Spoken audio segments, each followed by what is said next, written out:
අතිපූජනීය වන්දනීය පින්වත් මහා සංඝරත්නයන් අවසරයි පරිත්‍රාණ ධර්මදේශනාව ශ්‍රවණය කිරීමේ අදහසින්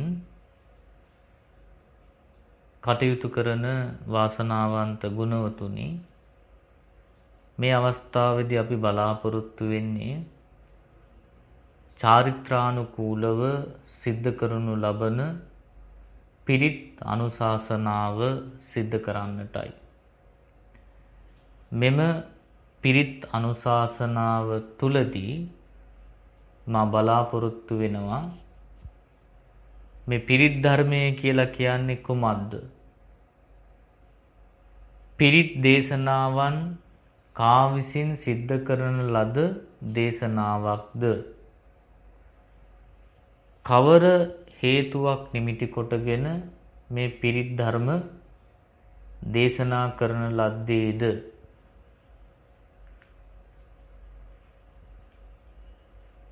පිරිත් ධර්මය කුමන අවස්ථාවකදී ආරම්භ කරන ලද්දේද සහ මේ පිරිත් ධර්මයේ තුලින් ලැබෙන ආනිසංස පිළිබඳව මේ කරුණු අන්තර්ගත පිරිත් අනුශාසනාව සිද්ධ කරන්නටයි මේ වෙලාවේදී අපි ආරාධිත වූයේ. වාසනාවන්ත ගුණවතුනි, තථාගත සම්මා සම්බුදුරජාණන් වහන්සේ විසින් පතල මහා කරුණාවෙන් යුක්තව 45 වසක් මුළුල්ලේ දෙව්බඹු මිනිසුන්ගේ හිතසුව පිණිස දේශනා කරන ලද ධර්මයේ විශේෂිත ධර්ම සමූහයකට අපි පිරිත් දේශනා කියලා හඳුන්වනු ලබනවා. මේ පිරිත පිළිබඳව අටුවා වතවල සඳහන් කරන්නේ මහා තේජවන්තාය සමන්තතෝ සත්තානම් බයං උපද්දවං උපස්සග්ගංච තායති රක්කතීති පරිත්තං. මහා තේජවන්තාය සමන්තතෝ සත්තානම් බයං උපද්දවං උපසග්ගංච තායති රක්කතීති පරිත්තං. තේජවන්ත බැවින් සත්වයින් හට පැමිණෙන උවදුරු දුරු කරන බැවින් පරිත්තනං වේ යන අදහසයි. ඊළඟට තව පැහැදිලි කිරීමක් කරන අටුවාව තුල පරිසමන්තතෝ තායති රක්කතීති පරිත්තං.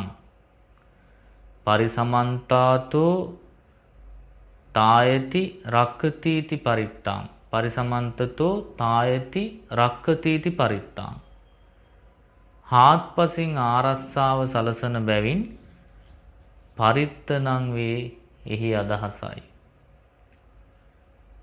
අන්තරායම් පරිහරන්තං තායතීති පරිත්තං. අන්තරායම් පරිහරන්තං තායතීති පරිත්තං. අනතුරු වළක්වාලමින් ආරස්සාව ලබා දෙන බැවින් පරිත්තනං වේ. ඊළඟට තවදුරටත් අටුවාව තුල පැහැදිලි කරනවා පරිතෝවා සම්භූපද්දවතෝ තායතීති පරිත්තං. පරිතෝවා සම්භූපද්දවතෝ තායතීති පරිත්තං. හාත්පසින් සියලුම උපද්‍රවයන්ගෙන් ආරස්සාව ලබා දෙන බැවින් පරිත්තනං වේ. මේ වචනය සකස් වෙලා තියෙන්නේ පරිපූර්ව ත්‍රා ධාතුවෙන් පරිත්‍රාණ කියන සංස්කෘත වචනය පාලි භාෂාවට එනකොට පරිත්ත විදිහට සකස් වෙලා සිංහල භාෂාවට පැමිණේදී පිරිත කියන වචනය සිංහලට ඇවිදිලා තියෙනවා. එතකොට පරිත්‍රාණ ධර්ම දේශනාවක් කියලා කිව්වත් පරිත්ත ධර්ම දේශනාවක් කියලා කිව්වත් පිරිත කියලා කිව්වත් මේ තුනෙන්ම කියවෙන්නේ පෙර කියන ලද ආරස්සාව සලසනවා කියන එකමයි. ඊළඟට අපි බලන්න ඕන පිරිත කා විසින් සකස් කරන ලද්දක්ද එහෙම නැත්නම් කවුද මේ පිරිත් ධර්මය මුලින්ම දේශනා කළේ? එහෙම බලනකොට අපිට පේනවා ජාතක පොතේ සමහර ඇතැම් ජාතක දිහා බලනකොට පේනවා අපේ බුදුරජාණන් වහන්සේ බුද්ධත්වයට පත් වෙන්න පෙර ජීවිතවලදී පවා මේ පිරිත් සූත්‍ර තමන්ගේ ආරස්සාවට ඒ වකවානු වලදී පාවිච්චි කරපු ආකාරය. උදාහරණයක් විදිහට ගත්තොත් එහෙම ජාතක පොතේ ඇතුළත් වෙන පංචගරු ජාතකය. පසේ බුදුරජාණන් වහන්සේලා රජමාලිගාවට වැඩම කරපුහම බ්‍රහ්මදත්ත රජතුමාගේ පුතුණුවන්වරු අතර බෝධිසත්වයන් වහන්සේ ඒ පුතුණුවරුන්ගේ බාලම පුතා වෙලා ඉපදුනා. 500ක් කුමාරවරු අතර මේ බාල පුතා පසේ බුදුරජාණන් වහන්සේලා දානෙට වැඩම කරපුවාම උන්වහන්සේලාගෙන් වැඳලා අහනවා ස්වාමීනි මගේ සහෝදරයෝ මෙච්චර ප්‍රමාණයක් ඉන්නවා. මේ බරණැස් නුවර කුමාරවරුන්ගේ බාලම කුමාරයා මම. ඉතින් මට මේකේ රාජ්‍ය හම්බ වෙයිද කියලා මට හිතා ගන්න බෑ. ඔබ වහන්සේලාට කියන්න පුළුවන්ද මට මේ රාජ්‍යකම ලැබෙනවද? පසේ බුදුන් වහන්සේලා බලලා කිව්වා කුමරණි ඔබට මේ රාජ්‍යයේදී නම් ඔබට රජකම ලැබෙන්නේ නැහැ. හැබැයි ඔබට දින 7කින් තක්සිලා කියන නුවරට යන්න පුළුවන් නම් ඒ නුවර රජකම ලබා ගන්න පුළුවන් කියලා කිව්වා. පසේ බුදුන් වහන්සේලා මතක් කරනවා හැබැයි මේ ගමනේ යන්න තියෙන්නේ අමනුෂ්‍යයන් සහිත මහත් බියගෙන දෙන කාන්තාර ප්‍රදේශයක් පහු කරලා. ඉතින් ඔබට ඒ ගමන බයක් සැකයක් නැතුව ඒ අමනුෂ්‍යයන්ට අහු වෙන්නේ නැතුව ඔවුන්ගේ මායාවලට රැවටෙන්නේ නැතුව යන්න පුළුවන් නම් ඔබට තව දින 7ක් ගියෙන් පස්සේ තක්සිනානුවර රජකම ගන්න පුළුවන් කියලා කිව්වා.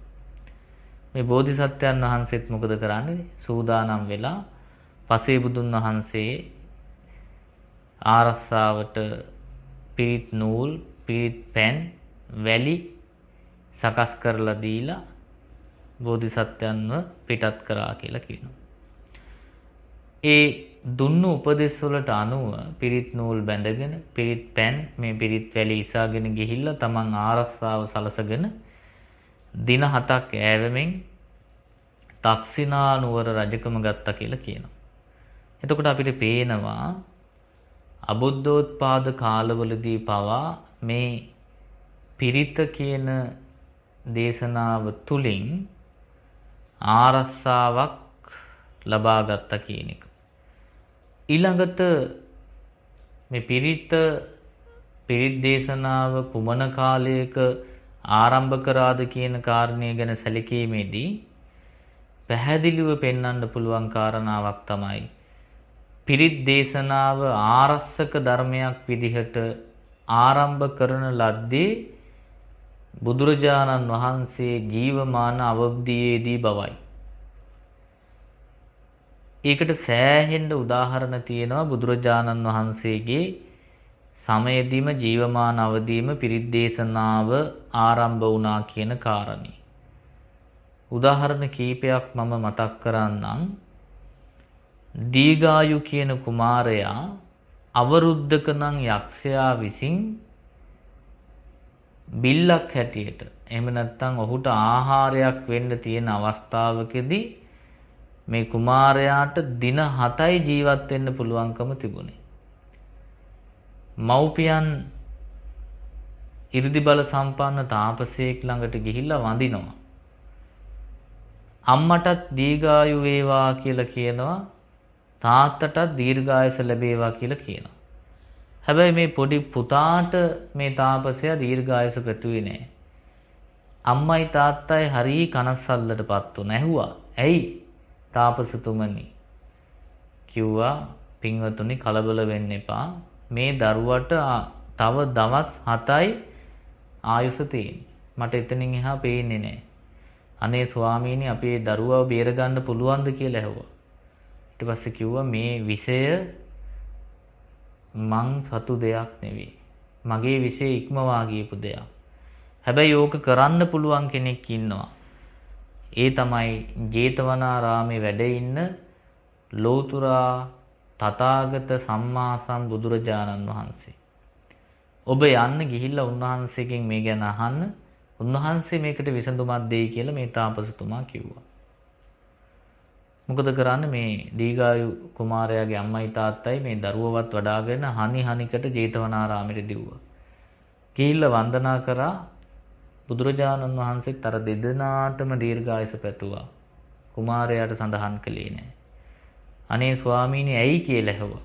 ඊට පස්සේ කියනවා කලබල වෙන්න එපා මේ දරුවට දවස් 7යි ජීවත් වෙන්න ශක්තිය තියෙන ආයුෂ තියෙන මෙච්චරයි.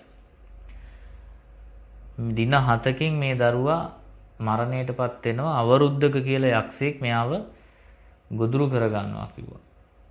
ඒ වෙලාවේදී අර අම්මලා තාත්තලා අහනවා අනේ ස්වාමීනි අපේ දරුවා බේරලා දෙන්න. ඒ වෙලාවේදී බුදුරජාණන් වහන්සේ කියනවා එහෙමනම් පිරිත් මණ්ඩපයක් මෙන්න මේ විදිහට සකස් කරලා රහතන් වහන්සේලා 12 නමක් වැඩම කරවගෙන ගිහිල්ලා නගර මැද්දේ පිරිත් මණ්ඩපය සකස් කරගෙන ඒ පිරිත් මණ්ඩපයේ මැද මේ දරුවව තියාගෙන දවස් 7ක් යනකම් පිරිත් කියන්න කිව්වා. 7 වෙනි දවසේ බුදුරජාණන් වහන්සේත් පිරිත් මණ්ඩපයට වැඩියා. බුදුරජාණන් වහන්සේගේ වැඩම කිරීමත් එක්කලා මහේසාක්‍ය දෙවි දේවතාවුන්ගේ පැමිණීම ඒ පිරිත් කොටුව වටා ආරස්සාව සැලසුණා. අවරුද්ධක යක්ෂයාට තමන්ට ලැබිලා තිබිච්ච වරමේ හැටියට ඒ වෙලාව ගිලිහුණා. ඔහුට එන්න බැරි වුණා. දෙවියන්ගේ ආරස්සාව බුදුරජාණන් වහන්සේගේ මහා බුද්ධ තේජස රහතන් වහන්සේලාගේ රහත් තේජස නිසා අර කුමාරයා බේරුණා. දින 7කට පස්සේ බුදුරජාණන් වහන්සේ ආශිර්වාද කළා. මේ කුමාරයාට අවුරුදු 120ක් ආයුෂ භුක්ති විඳින්න ලැබුණා කියලා කියනවා. ඊළඟට දෙවෙනි උදාහරණය තමයි බුදුරජාණන් වහන්සේ ජීවමාන අවදීෙදිම අරහත් තත්වයේ සඳහා කමඨහන් අරගෙන ගියපු 69ක් භික්ෂූන් වහන්සේලා. උන්වහන්සේලා ඊටාම සිල්වත් ජීවිත ගත කරපු උත්තමයෝ මහා කැලෑවකට ගිහිල්ලා රමණීය ප්‍රදේශයක භාවනා කරනවා. ඉතින් මේ වනයේ හිටපු දෙවි දේවතාවන්ට මේ භික්ෂූන් වහන්සේලාගේ සීල තේජස නිසා තමන්ගේ විමානවල ඉන්න බැරි වුණා. මේ අය විමානවලින් බැස්සා. මේක කරදරයක් වුණා. අන්තිමට මොකද කරන්නේ? දෙවිවරු මහා භයානක රූප භයානක සද්ද පෙන්නලා මේ භික්ෂුන් වහන්සේලා බය කරා. ආපසු යන තැනට වැඩ කළා. අන්න ඒ වෙලාවේදී බුදුරජාණන් වහන්සේ මේ 69ට නැවත කරණීය මෙත්ත සූත්‍රය උගන්වලා නැවතත් ඒ වනයේටම පිටත් කළා. දෙවියෝ බොහෝම කරුණාවෙන් පැහැදීමටපත් වෙලා මේ භික්ෂුන් වහන්සේලාව රැක්කා කියලා කියනවා. එතකොට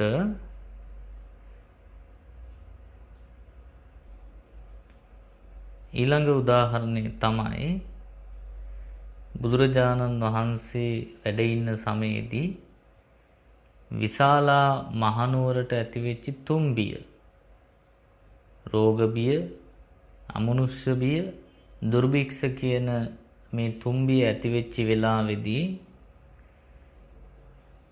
විශාලා මහනුවර වජ්ජීන්ගේ ආරාධනාවෙන් භාග්‍යවතුන් වහන්සේ විශාලාවට වැඩම කොට මහා ආනුභව සම්පන්න රතන සූත්‍රය ආනන්ද ස්වාමීන් වහන්සේට උගන්වලා භාග්‍යවතුන් වහන්සේගේ පාත්‍ර ධාතුවට පිරිත් පැන් සකස් කරලා ආනන්ද හාමුදුරුවන්ට මේ පිරිත් පැන් ඉසමින් විශාලා මහනුවර පුරාවට මහා කරුණාවෙන් යුක්තව පිරිත් පැන් ඉසමින් ගමන් කරන්නට උපදෙස් දුන්නා. මේ රතන සූත්‍ර දේශනාව දේශනා කිරීම සමග බුදුරජාණන් වහන්සේගේ වැඩම කිරීමත් එක්කලා මේ තුම්බිය දුරු වුණා කියලා සඳහන් වෙනවා. ඊළඟට බුදුරජාණන් වහන්සේ ජීවමාන අවදීෙදිම එක්තරා භික්ෂූන් වහන්සේ නමක් සර්පයේගේ දෂ්ටනයක් හේතු කොටගෙන මරණයටපත් වෙනවා. මේ බව දැනගත් බුදුරජාණන් වහන්සේ සියලු භික්ෂූන් කැඳවලා මේ සර්පයන්ගෙන් දෂ්ටනයන්ගෙන් බේරීම සඳහා කන්ද පරිත්‍ර දේශනාව කඳ පිරිත දේශනා කරලා භික්ෂූන් වහන්සේලාට මතක තබා ගන්න කියලා අනුශාසනා කළා.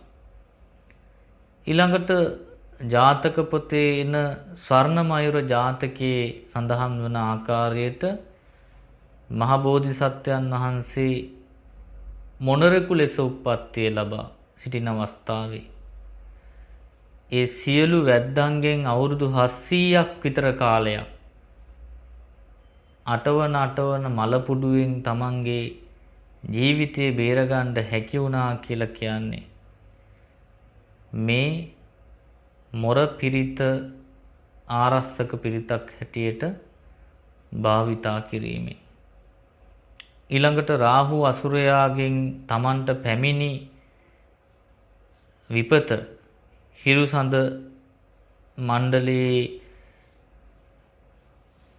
අධිග්‍රහිත දෙවි දේවතාවන් බුදුරජාණන් වහන්සේට ආයාචනා කරන අවස්ථාවේදී ඡන්ද සූර්ය පරිත්‍ර දේශනා කරලා තිබෙනවා. ඒක දෙවියන්ට ආරස්සාව පිණිස දෙවියන්ගේ බය දුරු කිරීම පිණිස දේශනා කරපු සූත්‍රයක්. ඊළඟට දජග්ග පිරිත දේවතාවුන් වහන්සේලාගේ ආකර්ෂණය ලබා ගන්නට හැකි දෙවියෝ බොහෝම ප්‍රිය කරන සූත්‍රයක්. අසුර නිකායික දෙවියන් සමග සුර නිකායික දෙවියන් යුද්ධ කරන්නට සූදානම් වෙන අවස්ථාවේ යුද්ධයට යනකොට යම් දෙවියෙකුට තැති ගැනීමක් බයක් ඇති වුණොත් දිව්‍ය ලෝකයට අධිපතිත්වයේ දරන සක්‍ර ද්‍රේවේන්ද්‍රයා ඊසාන ද්‍රේවේන්ද්‍රයා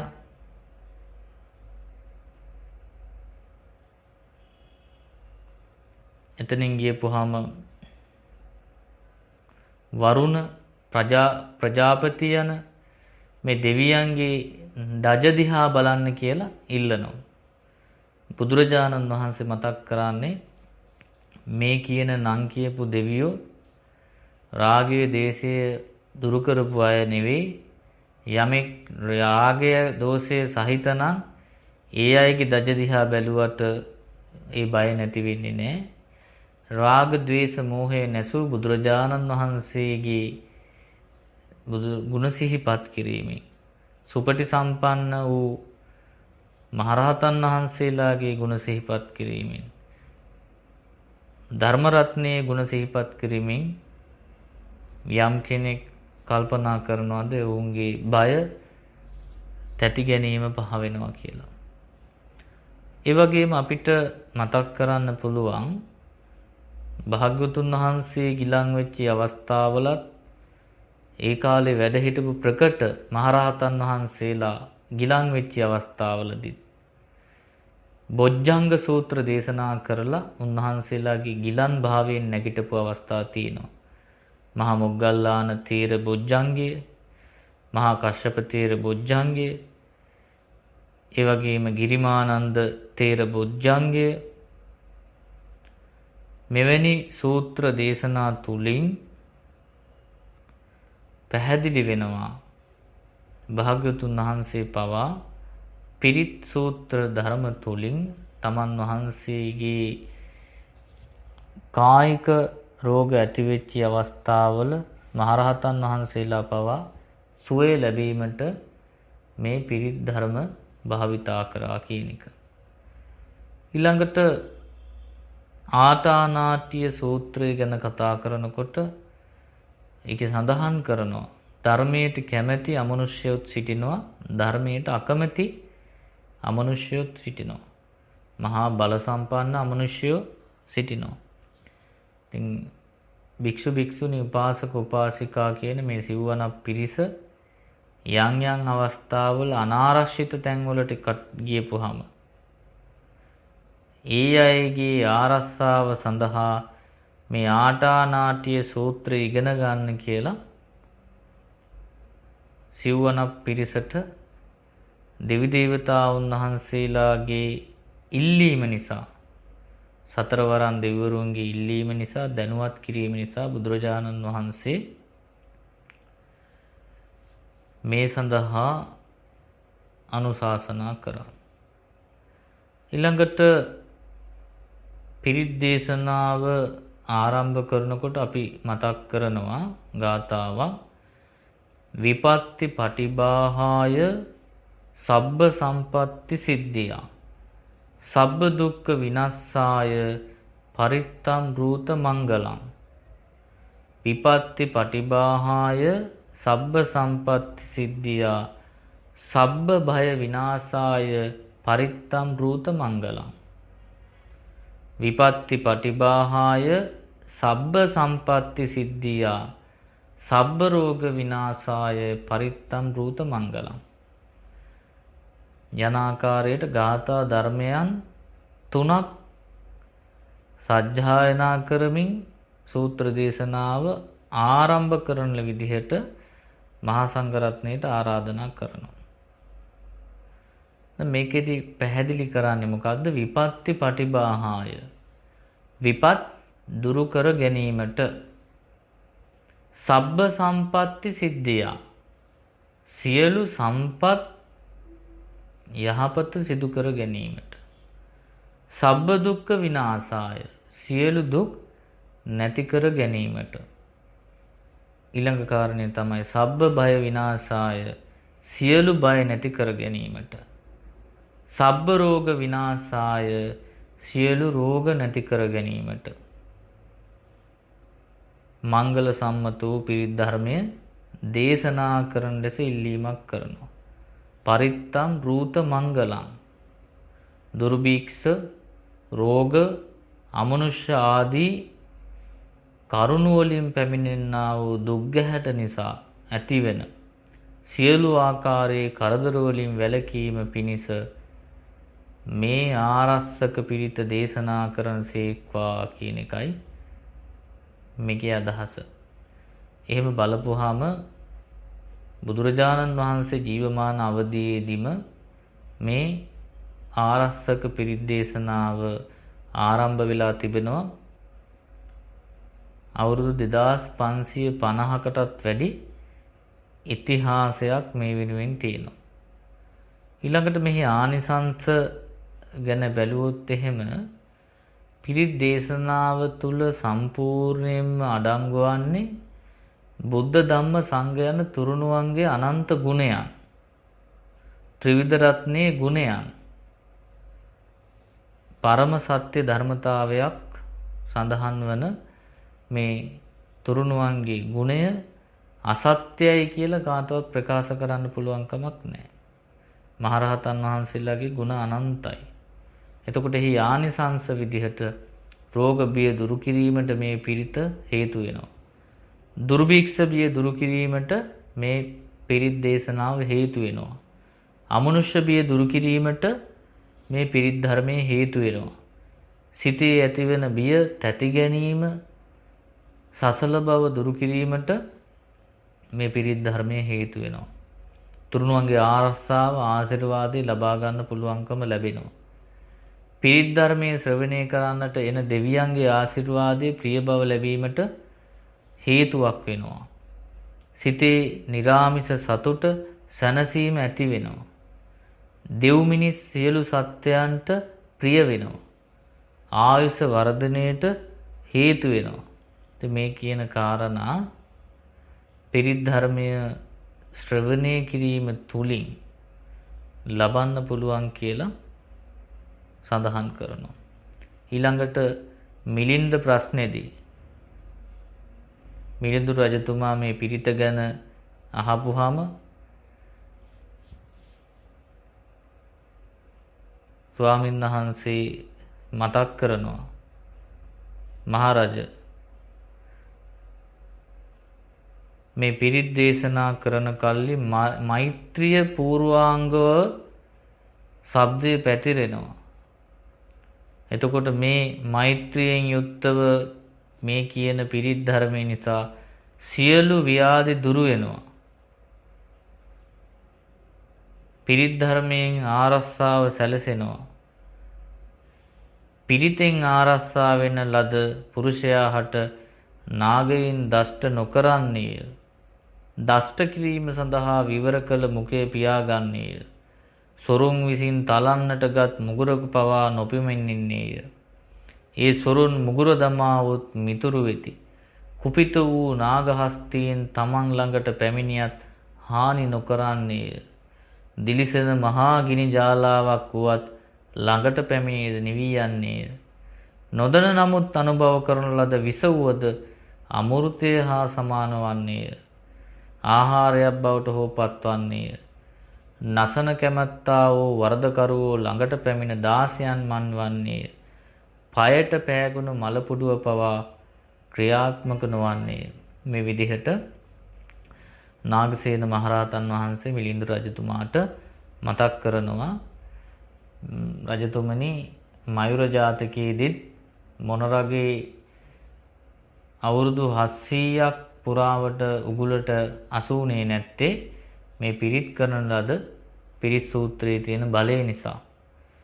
හසුවන එකම දිනේදී මොනරා පිරිත සජ්ජායනා කරේ නැහැ ආරස්සක මන්ත්‍රය මැතිරුවේ නැහැ කියලා කියනවා. එතකොට එවැනි ආනිසංස ගෙන දෙන දෙයක් තමයි මේ පිරිත කියලා කියන්නේ.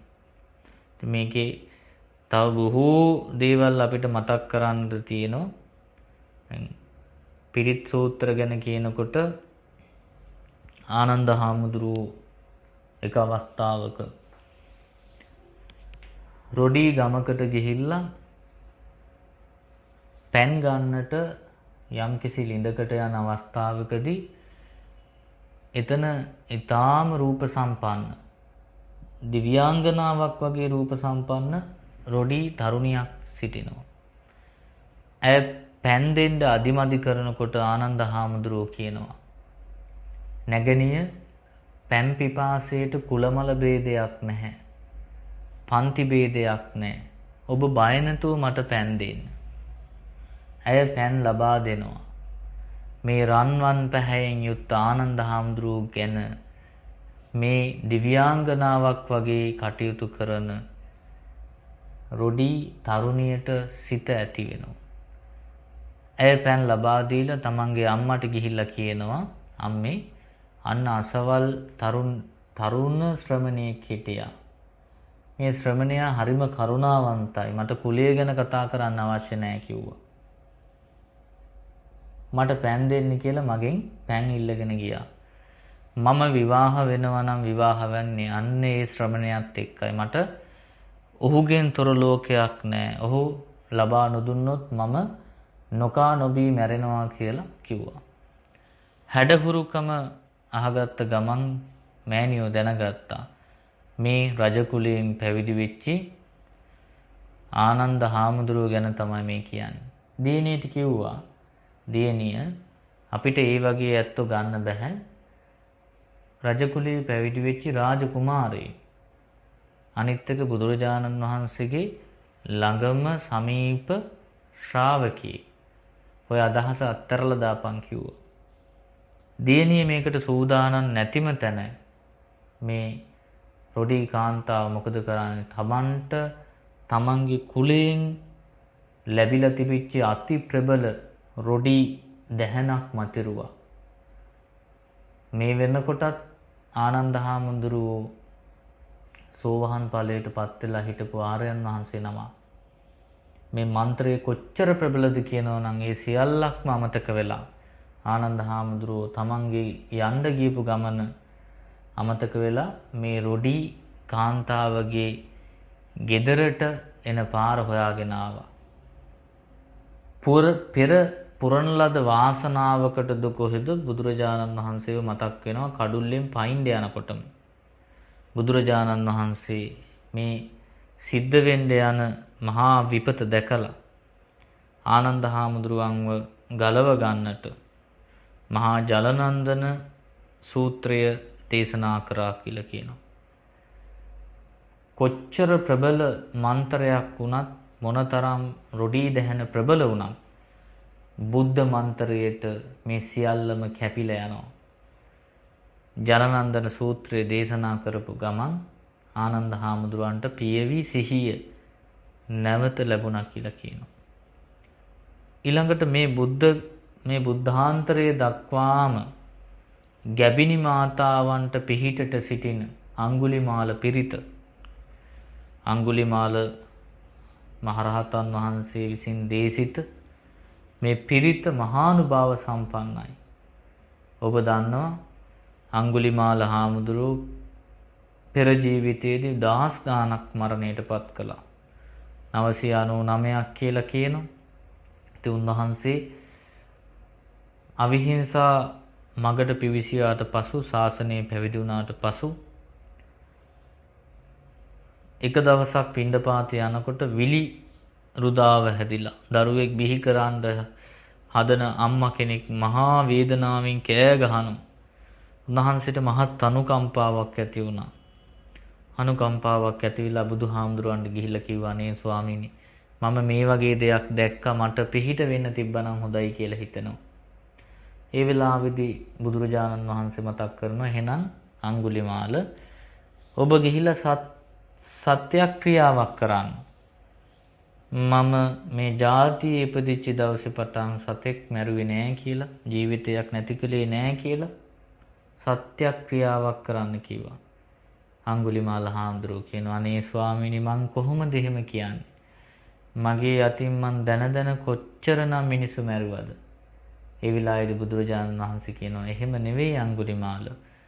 ඔබ ආර්ය ජාතියේ ඉපදුනදා පටන් ඔබ මේ ශාසනය පැවිදි වෙච්ච දවසේ ඉඳලා දැන සතෙක් මැරුවේ නෑ කියලා සත්‍යක්‍රියාවක් කරන්න කිව්වා. අඟුලිමාල හාමුදුරුවෝ ගිහිල්ලා මේ කියපු විදිහටම සත්‍යක්‍රියාවක් කළා. ඉතින් ඒ නිසාම ඒ දරුවා සුවසේ බිහි වුණා කියලා කියනවා. අදටත් උන්වහන්සේ පිරිත් ධර්මයේ දේශනා කරපු භූමියේ තියෙන පස්පවා මිනිසු අරගෙන ගිහිල්ලා සුවේ ලබනවා කියලා කියනවා. ඉතින් එවැනි ආනිසංස ගෙන දෙන දෙයක් තමයි මේ පිරිත කියලා කියන්නේ. ඊළඟට දැන් බටහිර විද්‍යාවෙන් පවා ඔප්පු කරගෙන තියෙනවා මේ පිරිත තුළ යම්කිසි ශබ්ද පදාර්ථයක් තියෙනවා. ඒ ශබ්ද පදාර්ථය තුලින් ජලය පවා පිරිසිදු වෙනවා කියලා. දැන් ජලයේ පිරිසුදු භාවය මනින්නේ ජල අණු වලින් pH අගය කියලා කියන්නේ. මේ විද්‍යාඥයන් පර්යේෂණ කරලා තියෙනවා. අපිරිසුදු ජලය පුරවපු වීදුරුවක් මේ පිරිත් ධර්මය පිරිත් නූලක් එකට දාලා ශ්‍රවණය කරන්නට සලස්වලා පිරිත් ධර්මයේ වාදනය කිරීම තුළින් මේ ජලයේ pH අගය වැඩි වෙලා පිරිසුදු බවට පත් වෙනවා කියන එක එකකින් පෙන්නලා දීලා තියෙනවා. ඒ වගේ නවීන විද්‍යාව තුලින් පවා මේ පිරිත් ධර්මයේ ශ්‍රවණය කිරීම තුලින් මහත් ආනිසංසයක් ලැබෙනවා කියන එක ඔප්පු කරගෙන අද වෙනකොට තියෙනවා. ඒ විතරක් නෙවෙයි මෙතන වැඩ ඉන්න බොහෝ ස්වාමීන් වහන්සේලා මම මේ කියන කාරණය පිළිගන්නවා ඇති. ස්වාමීන් වහන්සේලා බොහෝ වෙලාවට මේ මරණාසන්න මේ දැම්මෙරෙයි කියලා ඉන්න රෝගීන් ගාවට ගිහිල්ලා පිරිත් කියලා තියෙනවා. හැබැයි මේ පිරිත කියපුවාම බොහෝ රෝගීන් තවත් දිගු කාලයක් ඒ පිරිත් ධර්මයේ ශ්‍රවණය කරලා නිරෝගී වෙලා හිටපු අවස්ථා අපි දැකලා තියෙනවා.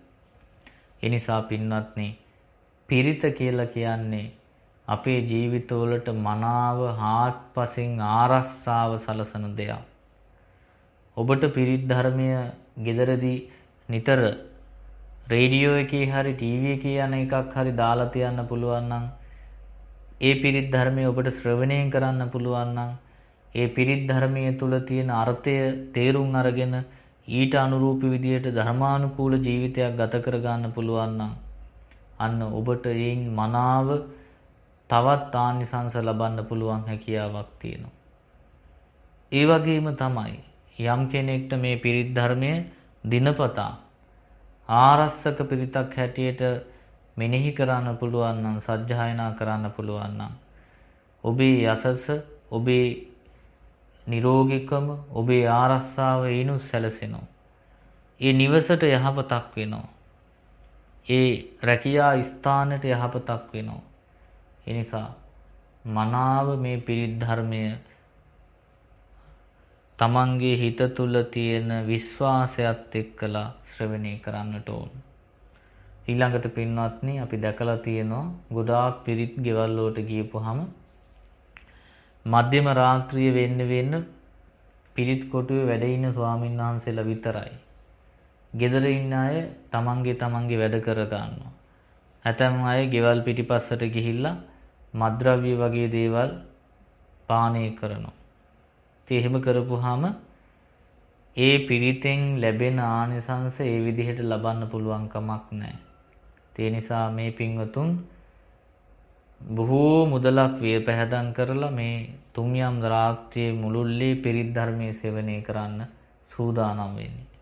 ඒ නිසා පිරිත කෙරෙහි ශ්‍රද්ධාවෙන්, ගෞරවයෙන් තුරුණුවන් වැඩ ඉන්නවා කියන අරමුණු ඇති කරගෙන, අද මේ නිවස බුද්ධ මන්දිරයක් බවට පත් කරගෙන මේ ආරස්සක පරිත්‍රාණ දේශනාව තුන්යම් රාත්‍රියේ මුළුල්ලේ ශ්‍රවණය කරනවා කියන අරමුණ ඇති කරගෙන දැන් පිරිත් ධර්මයේ ශ්‍රවණය කරන්නට හැමෝම සූදානම් වෙන්න. හැම දිනාටම සම්මා සම්බුදු සරණයි.